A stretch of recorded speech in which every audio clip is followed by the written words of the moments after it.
When you give men the power to create money out of nothing, you shouldn't be surprised if they turn around and create money out of nothing, because that's what they're supposed to do. Now, the underlying philosophy is that, well, we'll be very conservative about it. We won't run rampant. We won't abuse this power, would we? So we give them blindly this power to create money out of nothing because we trust them to use this power wisely. Nowhere in history has this ever been a justified trust.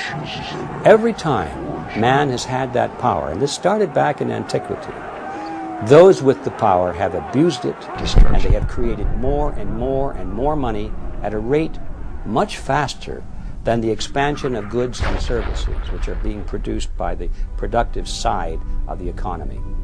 Now, if the goods and services were growing at a rate which is exactly the same as the money supply, then the purchasing power of the monetary unit would remain constant. In ancient Rome, if you had a 1-ounce gold coin, that would be the cost of a nice toga, a handcrafted belt, and a pair of sandals. Today, thousands of years later, if you have a 1-ounce gold coin and you convert that into Federal Reserve notes, you can walk into a store and buy a nice suit, a handcrafted belt, and a pair of shoes. The real price of those items, and all items for that matter, throughout history, does not change when measured in terms of something of intrinsic value, such as gold or silver, because those things take human effort to produce as well as the belt, the toga, and the sandals. Both of them take human effort to produce, and that's why they maintain value with each other. But once you break that away, and you give men the power to expand the money supply without that discipline, they're going to expand the money supply faster than the increase in goods and services. And then you're going to have this difference in purchasing power. We call it inflation. Well, it's always politically popular to impose financial burdens on somebody else. It tends to be politically difficult to impose financial burdens on someone who's living alongside of you, because they tend to have votes and they tend to have representatives who will take their position. It's fairly easy to impose a financial burden on the future because the future generation tends not to have any votes or representation at all in the present. As soon as you start talking about monetization of debt, where the banks come in and now buy governmental debt with new money that the banks have created through this special privilege they have of creating money in the Federal Reserve System, the redistribution of wealth that takes place through that process, most people don't understand. It happens through depreciation of currency, and the depreciation of currency usually leads to increases in prices, which the average person calls inflation. Inflation is really the increase in the money supply. The prices increase as a consequence of that. But the average person doesn't understand how this happens, and he's going to blame gold speculators in Switzerland. He's going to blame greedy unions. He's going to blame price gouging. He's going to blame everybody but Congress and the banking system. So it's easy politically, through monetization of debt, to expand borrowing beyond prudent levels. Now, why is that tyrannous? Well, at a certain level, it's tyrannous. The definition of tyranny is the exercise of a power that no one should be allowed to exercise. Okay? And it's tyrannous because no one should be allowed to exercise a power that puts burdens on people that are not allowed an opportunity to be heard, an opportunity to vote, an opportunity to have some kind of a say. Right?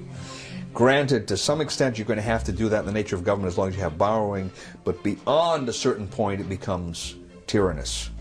And it's beyond that point that the present system allows our political structure to move too easily. How much, take for instance, how much is the purchasing power of Federal Reserve notes lost since World War II? About 90%. You think that hasn't had some consequence in terms of redistribution of wealth, in terms of the way the economy has developed? Of course it has. The average person doesn't see it. He can't follow the lines of cause and effect, but it's there, and his life is quite a bit different from what it would have been if that hadn't occurred. Purchasing power, monetization of debt, inflation. What do we mean by all these terms? Terms we may have heard many times, but still fail to connect the dots. Are you confused? If so, you're not alone.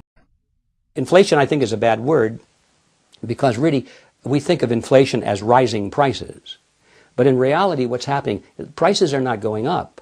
It's that the value of the dollar or the monetary unit is going down. That's what's really happening if we understand the process. And it's a tax, therefore. Our lost purchasing power, what we have to pay more for a bag of groceries today than we did 5 years ago, comes out of our pocket, comes out of our earning capacity. That is value which we should have, but it's been taken from us through a process that we call inflation, but in reality it's a hidden tax. Inflation is the result of being able to create money out of nothing, and that is the power we have given to the Federal Reserve System. Therefore, we can say that the Federal Reserve System is the agency of a hidden tax called inflation. Since the early 1900s, almost no one talks about the country's banking system anymore. What happened? There was a shooting, then there was nothing. Yet our money, like water, is one of the most important commodities we have. More than that, the quality of our money affects the productivity of every man, woman, and company in America.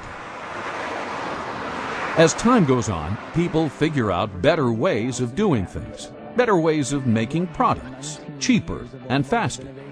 For instance, one farmer can now grow food for thousands of people, whereas he used to be able to feed only his family. Thus, everything should be getting cheaper, because the supply of everything has been growing faster than the demand. This is true even though the population has been growing as well. Unfortunately, this is not what we observed.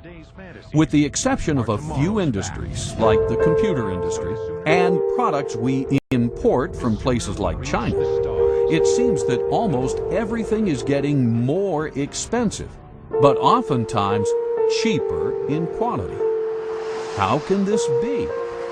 Over the decades, the productive energy of society seems to be getting siphoned off.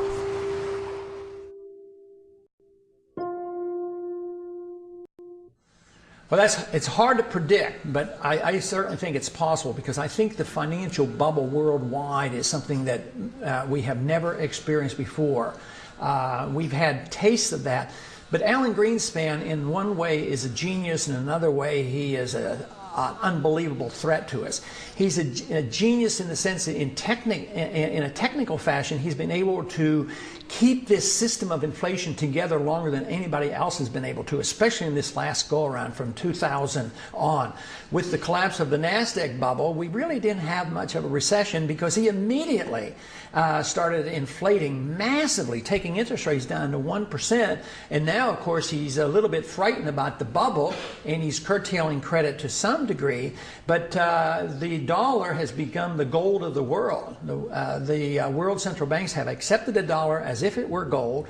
Greenspan claims that they have gotten the paper money to act as if it is gold, which I strongly disagree with, and all the hard money people disagree with. But I believe he's been capable of creating this huge financial bubble, and the world has not yet seen what may come of this. So I suspect that depending on when it comes and what we do, it could very well end up into a much worse situation than the Great Depression. But if the country decided, well, something has to be done, and we went to a gold standard and limited the creation of credit, curtailed the power of the Fed, I think it would iron out all our difficulties. When Argentina periodically would just quit inflating and maybe tie their currency to even the dollar. Price inflation went like from hundreds of percent per year down to 2% or 3%. So it's rather rapid. So you would see an immediate benefit. You would iron out the severe swings in the business cycle. The price problems would be diminished. But the one thing we'd have to give up, which to me would be a benefit, government would have to curtail spending, because they can't tax the people enough to pay for all those bills. So we would have to curtail our spending. So that would be, to me, a tremendous boost to the American people and to the economy. At the same time, we gave sound money